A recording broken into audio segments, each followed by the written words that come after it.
es que Roger argumentaba también de que un hombre enfermo, podríamos decir un paciente enfermo, se establece cuando se detiene su crecimiento, ¿sí? Cuando se detiene su progresión, volviendo a esta idea de Maslow, ¿verdad? De una autorrealización progresiva, ¿sí? Y por lo tanto, también para Rogers, el hombre busca en todo momento su autorrealización. En el ejemplo que estábamos viendo de la paciente Victoria, Gloria buscaba cómo poder incorporar esta suerte de contradicción de sí misma, ¿sí? ¿Por qué? Porque ella buscaba, por supuesto, tener una mejor imagen con respecto a sí, pero también a cómo era vista por los demás, en este caso especialmente con su hija, ¿verdad? Que era Pam, ¿sí? Entonces, este enfermar del que nos habla Roger contiene, ¿verdad? Sin embargo, o empero, varios elementos que se entrelazan unos con otros, ¿sí? Y que tienen que ver con respecto a cómo yo me entiendo a sí mismo, ¿verdad? Cómo me entienden los demás, cómo puedo integrar mi personalidad en función de los ajustes que se van estableciendo en mi vida, ¿verdad? Y en esa medida, entonces, para Roger, la autorrealización sería esta suerte de manera en cómo nosotros podemos generar nuestra propia identidad en base a las circunstancias de la vida, ¿sí? En este caso, por ejemplo, Gloria hubiera sido difícil que se hubiera cuestionado a sí misma si es que, por ejemplo, no hubiera sido madre, ¿sí? Entonces, los desafíos vitales, en este caso, el hecho de poder maternar, ¿verdad? Y poder ser una madre con respecto a su hija, genera cuestionamiento, sin duda, a su propia identidad, ¿sí?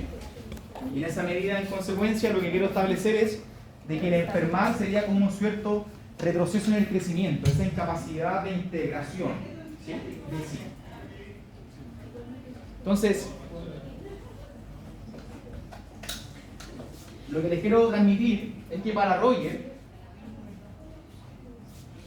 se establece la necesidad de que se establezca un consejero que reciba, ¿verdad? Y acepta al cliente tal cual es. Cuando deje de lado toda evaluación y entre en el marco de referencia perceptual del mismo, ¿sí? Roger en un momento estuvo evaluándola, verificándola, ¿verdad? Nunca le preguntó, ¿qué entiende usted por lo obsceno? ¿Qué entiende usted por lo ominoso? ¿Verdad? Sencillamente estaba conversando con ella, buscando poder favorecer ese proceso de integración, ¿sí? Y ese marco perceptual del sí mismo, que sería como esta suerte de escucha empática, ¿verdad? Lo libera para que explore nuevamente su vida y sus experiencias, ¿sí? Lo libera para percibir en esa experiencia nuevos significados y nuevas metas, que sería el objetivo último de la terapia centrada en el cliente, ¿sí? Entonces, debemos aclarar que para Roger un paciente no enferma psíquicamente, ¿sí? Como lo consideran los psicoanalistas o los psicólogos conductistas, sino enfermar psicológicamente hablando para Roger, ¿verdad? Era una especie de autodesconocimiento que conduce a la desadaptación, ¿sí? Entonces, la pregunta por el sentido, la pregunta por la realización, la pregunta por la configuración de una identidad serían sustantivas en la terapia centrada en el cliente de Roger y por extensión a la perspectiva de la psicología humanista fenomenológica, ¿sí? Entonces, preguntarnos en torno a lo que psíquicamente está enfermo, ¿sí? Para un conductista hablaría, ¿verdad?, de tu conducta desadaptativa, y para un psicoanalista podríamos hablar, ¿verdad?, de una suerte de patrón que se va repitiendo en tantos síntomas, ¿verdad?, en base a la configuración de elementos represivos, ¿sí? Mientras que para Roger tendría que ver con esta idea de autodesconocimiento, ¿sí? No sé quién soy, o no me puedo entender a mí mismo, ¿sí? Y eso conduciría a lo que él denomina desadaptación, ¿vale? Entonces, ¿se entienden las matices o no? ¿Las diferencias? ¿Más o menos?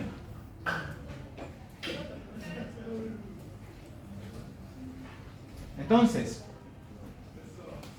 la psicología humanista es una psicología que integra la orientación humanista, como ya hemos mencionado, en base a los filósofos que hemos señalado en las primeras clases, y por supuesto el elemento existencial, ¿sí? Y lo fenomenológico es algo que siempre está presente también, ¿ya? Y tiene que ver con la percepción y la configuración en torno a cómo las cosas aparecen a sí mismas, ¿vale? Y quiero cerrar la unidad habiendo muchas posibilidades de personajes y psicólogos importantes que yo podría citar, cerrando en particular con uno, ¿ya? Y quiero conversar con ustedes en base a lo que mencionaba Víctor Frank, ¿vale? Esto fue lo que conversamos en la última lámina, que lo voy a pasar porque ya lo conversamos, ¿vale? Que serían un poco las acusaciones que se le hace a la psicología humanista, pero lo voy a pasar, ¿vale? Entonces, Víctor Frank, ¿sí? Estoy seguro que lo han leído, ¿no? ¿Cuál es su libro más reconocido e importante?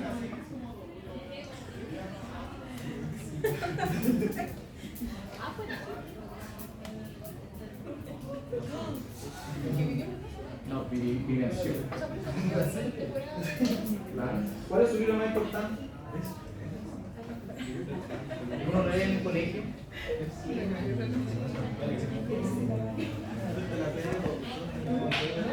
El hombre en busca de sentido.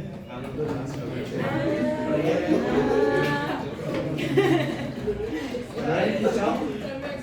Sí, ¿escuchado sobre el busca de sentido? Entonces en 1946 escribe El hombre en busca de sentido, que sería un libro biográfico en torno a su experiencia en los campos de concentración y exterminio nazi en la Segunda Guerra Mundial, ¿sí? ¿Y qué es lo que hace en este libro? Es poder reflexionar en torno a cómo un hombre, en torno a todas las vejaciones que es objeto, ¿verdad?, en un campo de concentración, sigue viviendo. Hay algunos que derechamente se apagarían, ¿sí?, desde el punto de vista existencial. Si es que le interesa la literatura de esa área, también les podría recomendar los libros de Primo Levi. Y Primo Levi es otro autor muy importante para dar cuenta del elemento existencial en una situación crítica, ¿sí? ¿Y qué lo decía Víctor Frank? Decía que a un hombre le pueden robar todo, ¿verdad? Menos una cosa, la última de las libertades del ser humano, la elección de su propia actitud ante cualquier tipo de circunstancia, ¿verdad? La elección del propio camino, que sería lo único que nosotros no puede ser arrebatado, ¿verdad? Y es lo que él podía orientar, identificar en esos momentos, ¿verdad?, de altas vejaciones en los campos de concentración. Entonces, a propósito de esa experiencia de práctica clínica, inaugura lo que él denomina la logoterapia, ¿sí? Logoterapia, que entra en comunicación con la psicología humanista, ¿sí? Y lo que es la logoterapia, nuevamente, pero ahora a través de su propia elaboración, tiene que ver con la psicoterapia como voluntad de sentido, ¿sí? Y eso es una cuestión que entra a la raíz de las problemáticas humanas, ¿verdad? El sentido humano, ¿sí? Abordemos lo que Roger estaba establecido, que trabajaba, o sea, que trabajó, al menos el ejemplo que vimos, en torno a la identidad de las personas, ¿sí? Pero ahora buscamos lo que podemos entender como sentido, en un sentido que puede ser denominado como la significación de orientación vital, ¿sí? ¿Para qué existe? Una típica sentido de las personas, ¿verdad?, es que yo vivo para mis hijos. ¿Sí? ¿Han escuchado esa frase, no? De los papás. Es que si mis hijos están bien, yo estoy bien. ¿Sí? Entonces siempre hay sentidos vitales que organizan nuestras actividades. ¿Sí? Exacto, como el propósito, ¿verdad? Pero el sentido puede ser entendido como cuál es el camino que yo estoy tomando en torno a mi reconocimiento de mis deseos, ¿verdad? Y que lo que yo haga tenga alguna relevancia práctica para mí, ¿sí? Entonces, hay bastantes significaciones posibles en torno a la idea del sentido, ¿vale? Y por lo tanto, siendo verdad muy respetuoso a mi juicio, y una de las cosas que yo quiero transmitir desde el punto de vista de esta corriente, tiene que ver con que el sentido nuevamente no es algo que se impone en la terapia, sino que es algo que los pacientes deben poder reconocer de sí a propósito de estas técnicas, ¿sí? Entonces la tarea del terapeuta, dirá Víctor Franks, dentro de la logoterapia, es ayudar a encontrar significado en la vida de las personas, ¿sí? Porque la vida es especialmente significativa para ellos, hasta el último momento, hasta el último suspiro, ¿verdad? Gracias al hecho de que el extraer el significado es algo que incluso se hace en los momentos de sufrimiento, ¿sí? Esta típica idea de que las cosas pasan por algo, una idea que a mí me carga, pero se repite, ¿verdad? No, es que todas las cosas pasan por algo, todas las cosas tienen su significación, ¿verdad? Como que uno puede encontrar sentido en todas las cosas. Yo tendría a pensar que lo que busca más bien esa cierto como de aforismo que común o popular que uno dice, ¿verdad? Es este principio básico humano, de la idea de la racionalidad en la búsqueda de lo que somos, ¿verdad? Y de nuestro camino, ¿sí? Pero en el sentido como el propósito como en el sentido del individuo o como del ser humano. No, del individuo, ¿sí? Del individuo, porque su propósito es muy especial también. O tu sentido va a ser único en la medida en que tú lo orientes de esa forma, ¿sí? Entonces, lo que Víctor Frank, en su perspectiva de la logoterapia, nuevamente inaugura, o sea, no es que inaugure, sino que utiliza algo muy típico como de lo platónico, ¿verdad? Que sería lo que denominamos el diálogo socrático. Es lo que se cuestiona por medio de preguntas las interpretaciones del paciente, ¿sí? Entonces ahora, Víctor Frank, en la perspectiva de la logoterapia, preguntará cosas, pero preguntará cosas en la medida de que busca que los pacientes puedan reflexionar en torno a su propia significación en aras de sus sentidos, ¿sí? ¿Por qué? Porque desde el punto de vista de la logoterapia, si nosotros nos preguntamos ¿por qué esto es relevante para ti?, se empezará a organizar esta pretensión de significación de orden que pueda establecer un camino o sentido para las personas, ¿sí? Entonces, el entendimiento estaría vinculado a esto, ¿verdad? De poder pensar nuestra personalidad, nuestras acciones, en torno a una capacidad de ocurrencia que se organiza, que es propio de la naturaleza humana, ¿verdad? Y es lo que él reconocía entonces en los campos de concentración, en estos sujetos que, independiente de las fijaciones materiales y vitales que estaban viviendo, seguían orientando su vida en torno a algo, ¿sí? Entonces, una de las técnicas tendría que ver con ese diálogo socrático, ¿sí? Podríamos incluso reflexionar en torno a preguntas retóricas, ¿verdad? Y por otra parte, estaba esta idea de la desreflexión, por medio de lo que se le entrena al paciente a través de redirigir su atención, de modo que no preste atención inadecuada al sistema, ¿sí? Pensemos que esta idea de reflexión, lo que buscaría es como poder suspender nuestro juicio, ¿sí?, en torno a aquello que no sea relevante a la reflexión que se está llevando a cabo, ¿sí? Pensémoslo como un equivalente a esta suerte de construcción de nuestro propio pensamiento para poder subjetivar o reconocer, ¿verdad?, nuestros pensamientos en aras de organizar un sentido nuevamente, ¿sí? Y había otra idea de que tenía Víctor Frank en su perspectiva de la logoterapia, que era la intención paradójica, ¿sí?, que era por la vía del humor, principalmente, animar al paciente a intensificar sus síntomas, de modo que se crea un nuevo contexto para su aparición, ¿sí? Ahora, no es que Víctor Frank estuviera haciendo la talla constantemente de las cosas que los pacientes decían, ¿verdad? Pero buscaba organizar, ¿verdad?, de cierta forma, con un sentido humorístico, ¿verdad?, de por qué las cosas ocurren, ¿sí? No, pero apúntela nomás, si no es terrible. Vale. Entonces, recapitulando. Los humanistas criticaban el conductismo por su mecanicismo, ¿sí?, que convertía al ser humano en un muñeco mecánico a merced de los estímulos ambientales, que por su reduccionismo imposibilitaba el estudio de lo más específicamente humano, ¿sí?, que era la evidencia plena de la subjetividad, ¿sí?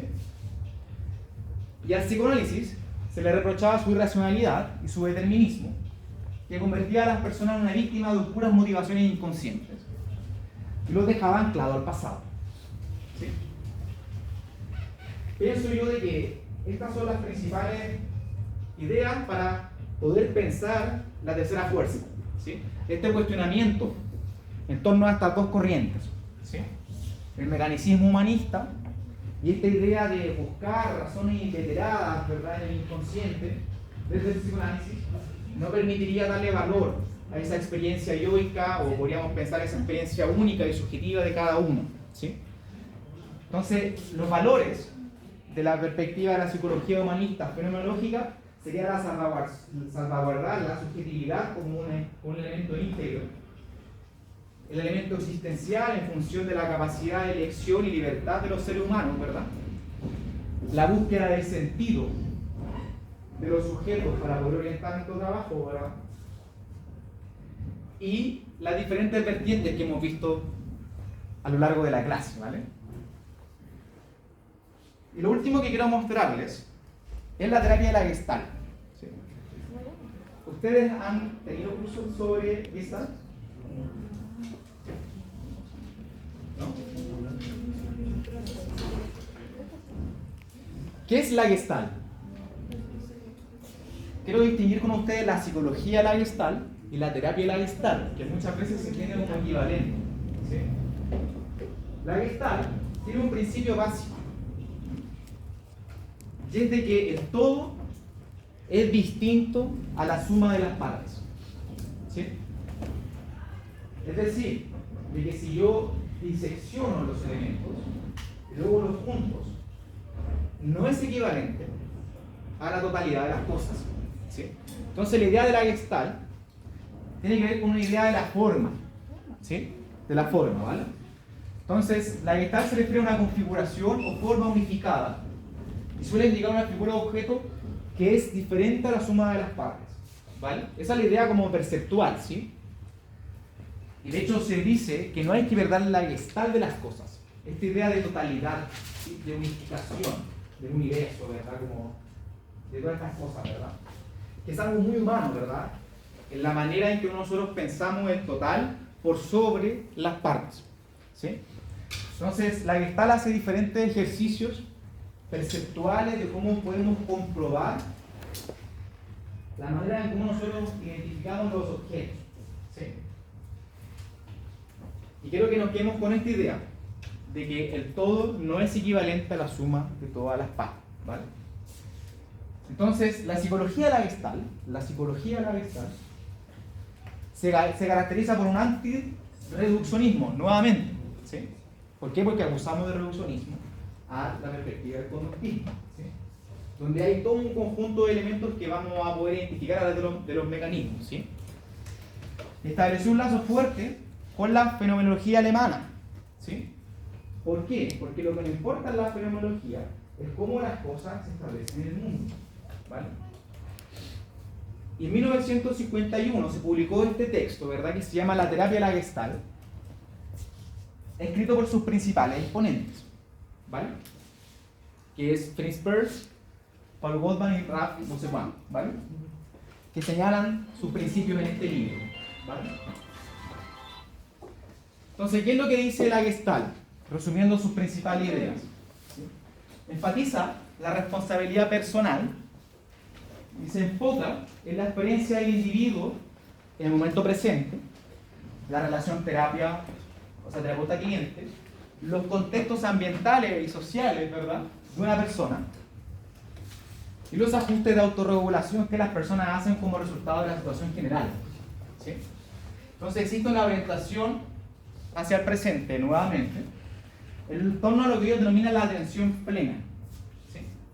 Entonces el objetivo de la Gestalt es permitir que el cliente se vuelva más pleno y más creativo en un elemento vital, ¿verdad?, y que libere de los bloqueos y asuntos pendientes que pueden disminuir la satisfacción, la realización y el crecimiento, y que experimente nuevas formas de ser. Entonces, hay una mirada como perceptual de cómo nosotros enfocamos el mundo, que es lo que buscaría hacer la terapia de la Gestalt. ¿Sí? Entonces, 4 elementos clave en la terapia de la Gestalt, ¿sí? 4. El método fenomenológico, la relación dialógica, ¿sí? La estrategia de teorías de campo y la libertad experimental. Son 4 principios que organizan la teoría que va a hacer carne la terapia de la Gestalt, ¿sí? Entonces el método fenomenológico, que ya lo hemos intentado definir en torno a la filosofía, establece 3 grandes pasos, ¿sí? 3 grandes pasos. Primero habla de aplicar la regla del Epoché, ¿sí? Que sería una suerte de suspensión de juicio, ¿sí? Entonces, dejar de lado los sesgos y los prejuicios iniciales para suspender las expectativas y las suposiciones, ¿sí? Entonces, pensemos que esto está muy vinculado a una suerte de momento de meditación, ¿verdad? Pensemos como una suerte como de mindfulness, de atención plena, ¿verdad? En donde vemos cómo las cosas van apareciendo a través del método fenomenológico, ¿sí? Y aplicando la regla de descripción, que sería la segunda regla, sencillamente describir las cosas en lugar de explicarlas, ¿sí? Pensábamos de que desde el punto de vista de la fenomenología, su gran hallazgo desde la indagación de la experiencia humana es que hay mucho de explicación de las cosas, ¿sí? Pero no tanto de describir las cosas. ¿Por qué? Porque como las cosas van apareciendo, sencillamente le damos una atribución en torno a su función, que sería cómo las cosas van emergiendo, pero que omiten esta capacidad de descripción absoluta, ¿sí? De los fenómenos psíquicos. Y luego se aplicaría la regla de la horizontalización, en donde se trata cada elemento de descripción como si tuviera un valor en sí mismo, ¿sí? Un valor en sí mismo, ¿vale? Entonces, uno de los principales principios de la terapia de la Gestalt tendría que ver con el método fenomenológico en la experiencia terapéutica, ¿sí? Luego hablaríamos de la relación dialógica, ¿verdad? Que sería el momento de las condiciones bajo las cuales pueden ocurrir un momento dialógico, un momento de conversación, ¿verdad? Donde el terapeuta siempre tiene que estar al pendiente de su propia presencia y crear espacio para que el cliente entre y salga presente, ¿verdad? En un momento que podríamos llamar un espacio inclusivo, ¿sí? Y por supuesto hay un compromiso en esa relación, así que es una de las cosas que uno declara y que por supuesto es transversal sin duda a cada uno de los elementos que hemos conversado, a cada una de las variantes de esta perspectiva, ¿sí? Luego está la estrategia de campos, ¿sí? O teoría de campos, que sería un concepto de la física, ¿sí? En el cual las personas y los eventos no se consideran unidades discretas, ¿sí? Unidades como autónomas, ¿sí? Sino que son parte de algo más amplio, ¿sí? Que sería la inclusión de este elemento del todo, ¿sí? Entonces el campo debe ser considerado al menos de 2 maneras, ¿sí? De un momento ontológico y de un momento fenomenológico, ¿sí? Cuando nos referimos a esta palabra de ontología tiene que ver con cómo las cosas, qué son las cosas, cómo es la realidad. Y la realidad podría ser configurada en torno a esta pretensión perceptual de observar una totalidad, ¿sí? Su ubicación en función de un todo. Entonces, un ejemplo de cómo podemos observar la terapia de la Gestalt es cuando un pensamiento, por ejemplo, ocurre, o brillando el caso que veíamos con Roger, ¿verdad? Esta paciente que era Gloria, que comentabas en torno a que ella no se presentaba de una manera que quizás no era tan real con su hija, ¿sí? La pregunta que haría la terapia de la Gestalt es: ¿qué lugar tiene ese pensamiento en torno a una cosmovisión de sí en un mundo, ¿sí? Incluso podríamos introducir elementos culturales, ¿verdad? Que mencionaban que sería como algo muy propio, ¿verdad?, de su época, ¿sí? Darle un contexto, ¿sí? Un sentido, porque en ese contexto las cosas toman forma. Autónomamente, quizás esas ideas no tendrían tanto sentido trabajarlas si es que no tenemos esta orientación de campo, ¿vale? Y por supuesto también hay orientaciones fenomenológicas, como mencionaba, de cómo las cosas van apareciendo, ¿sí? Y eso es como el principal aprendizaje que tiene esta orientación. Y finalmente podríamos establecer lo que es la libertad experimental, ¿sí? ¿Por qué? Porque la psicología de la Gestalt distinguiendo la terapia de la Gestalt. La psicología de la Gestalt trabajaba mucho con estos elementos perceptuales, pero pensemos que la terapia de la Gestalt es la aplicación de determinados principios, pero que se orienta a la acción, y podríamos incluir la acción terapéutica, ¿sí? Pero más allá de una mera conversación, ¿sí? Y luego les quiero explicar una técnica de la Gestalt muy reconocida, ¿sí? Entonces, en lugar de hablar, por ejemplo, del padre, o sea, sobre el padre crítico del cliente, podríamos hablar eternamente, ¿verdad?, de cómo es su padre, cómo fue, ¿verdad?, qué consecuencias pudo haber tenido en su forma de ver el mundo, para usted tener su forma de ver el mundo, ¿verdad?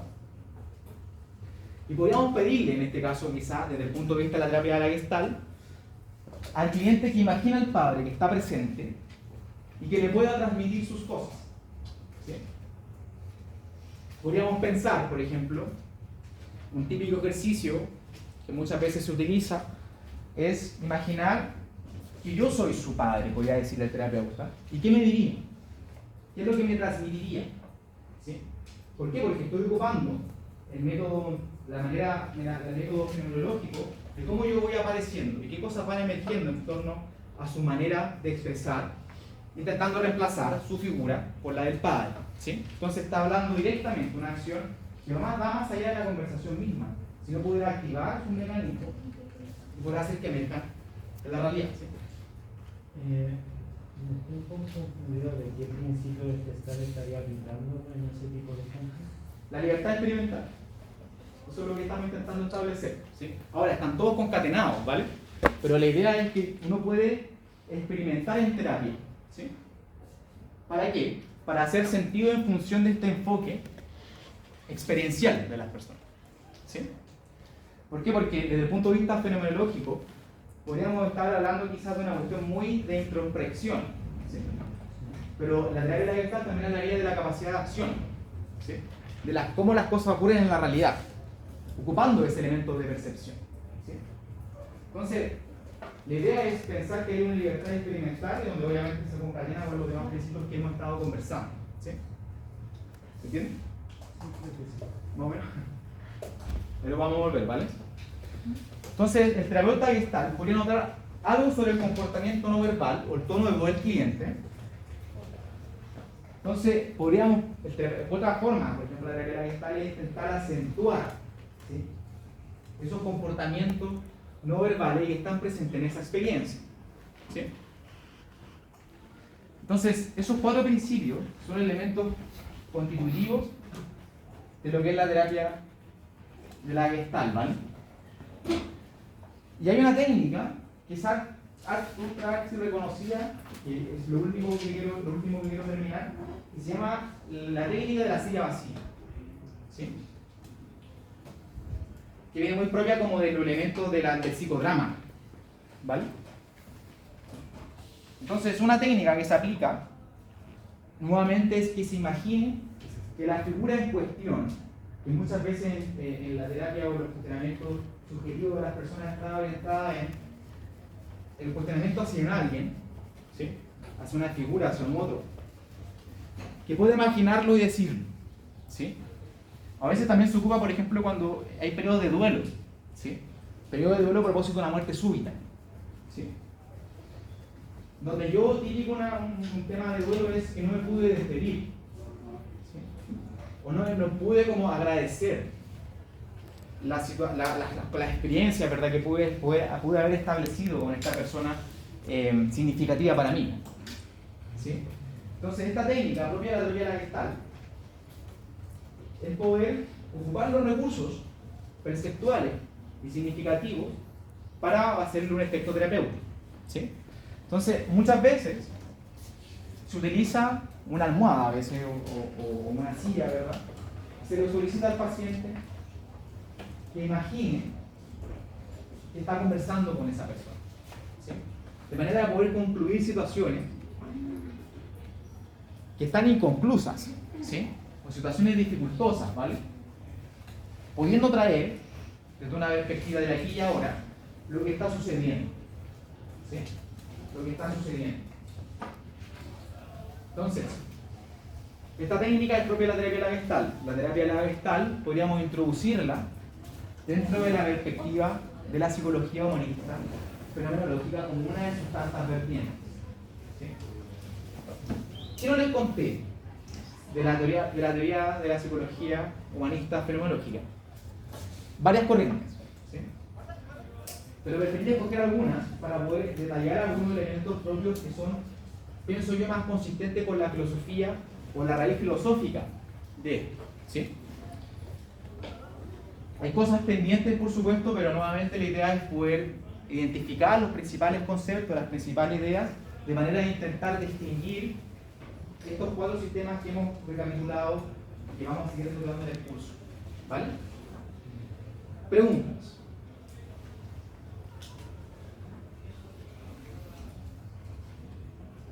Preguntas. Ahora me quedé un poco con la duda de la diferencia entre la psicología y la terapia. Sí.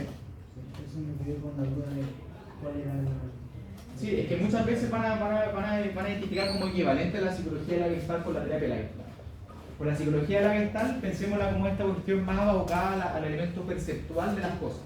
Por ejemplo, la típica imagen de la psicología de la Gestalt es esta figura que representa un pato, pero a la vez representa un conejo. ¿La han visto? ¿Sí? Donde hay una serie de estudios, ¿verdad?, que buscan describir el cómo nosotros perceptualmente entendemos las cosas. ¿Sí? Y eso pienso yo de que tiene más que ver con la psicología de la Gestalt. Pero la terapia de la Gestalt es la aplicación de estos conceptos para un fin terapéutico. Por eso hablamos de terapia. ¿Sí? Por eso buscamos ciertos elementos de totalidad, de comprensión del todo en vez de las partes, ¿verdad? Y ocupamos elementos propios del método fenomenológico para buscar un efecto terapéutico, como en este caso. Eso es. En el caso, por ejemplo, yo me dedico a un enfoque terapéutico. En el caso de que yo encuentre, o sea, yo siempre voy a encontrar que, por ejemplo, esta terapia no va a servir para cualquier paciente. Claro. Pero yo también siento que sí va a servir para algunos tipos de pacientes que, no sé, pues tienen, no sé si ya inteligencia más como creativa, que son más imaginativos, pero si una persona como más concreta, por ejemplo, yo pienso en mi mejor amiga que es TEA. Yo digo, ni cagando la pongo, o sea, no hay ninguna posibilidad de ponerla a hacer este tipo de terapia. Porque ella es súper concreta. Y de hecho, cuando yo hablo con ella, no la puedo poner en situaciones así. Y, por ejemplo, pero yo, como terapeuta, yo puedo decidir así como derivar al paciente, decirle así como, ¿sabes qué? Yo creo que debería ser. Sin duda, si lo principal de un curso de estas características en la carrera de una escuela de psicología de primer año es sencillamente poder introducir los principales conceptos para poder distinguir cuáles son las corrientes. Hay más, sin duda, ¿ya? Pero hay una elección también ajustada a las necesidades de los pacientes, ¿verdad? Pero hay un momento en el que uno, o sea, como que puede tener más enfoque, más de un enfoque. Sin duda, pero lo que yo ahí recomiendo, o sea, lo que yo sugeriría es que ojalá uno pueda estar abierto a todas las posibilidades de la psicología, ¿sí? Ahora, muchas veces los psicólogos se orientan en función de sus gustos. Es que ese caso como que se va muy por uno. Pero eso es natural, uno siempre se orienta en función de nuestros gustos porque es lo que nos hace más sentido a nosotros, ¿verdad? Pero lo que les quiero transmitir es que uno también puede ser flexible en sus técnicas, ¿sí? Pero lo principal es de que esa flexibilidad no atente en la consistencia del vínculo terapéutico que está estableciendo con su paciente. Porque si usted, por ejemplo, está estableciendo está haciendo quizá un análisis psicoanalítico, intenta ocupar las técnicas lacanianas y luego después ocupa otro tipo de técnica, eso puede ser muy teatrogénico. Teatrogénico tiene que ver con que tiene un efecto negativo, ¿sí?, en el proceso, porque confunde al paciente, ¿sí? Es como que todos los días le cambia algo. Y eso es muy como difícil de poder trabajar. ¿Sí? No es como ir probando con el paciente. Es que si usted va a probar, no... O sea, yo no niego la capacidad de experimentación, ¿verdad?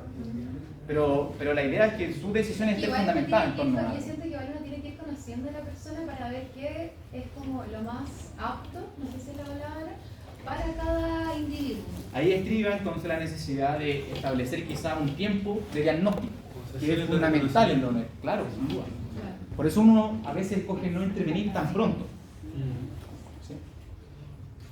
Y por eso es tan frustrante a veces la terapia, ¿no? Porque muchas veces llegan los pacientes como Gloria y nos dice, pero quiero que me ayudes a esto. sácame esto, ¿verdad? Como que es típico una idea muy propia, como de la necesidad de ayúdame a esto, ¿sí? Y también una sociedad de la inmediatez, ¿verdad? Donde muchas veces la psicología se tiende como un equivalente a la medicina, donde me van a dar un fármaco y se me va a quitar el dolor. ¿Sí? O sea, hay nada que debe estar 70 semanas ahí.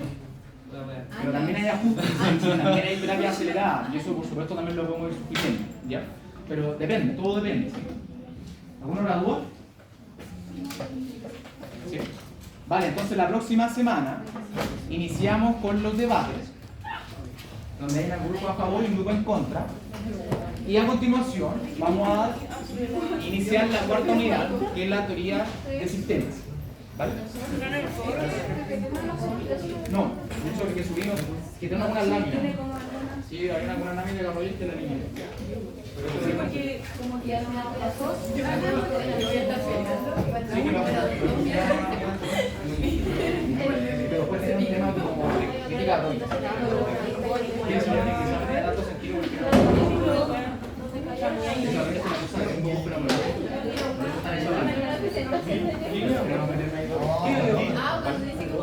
Cuídense mucho, que estén bien.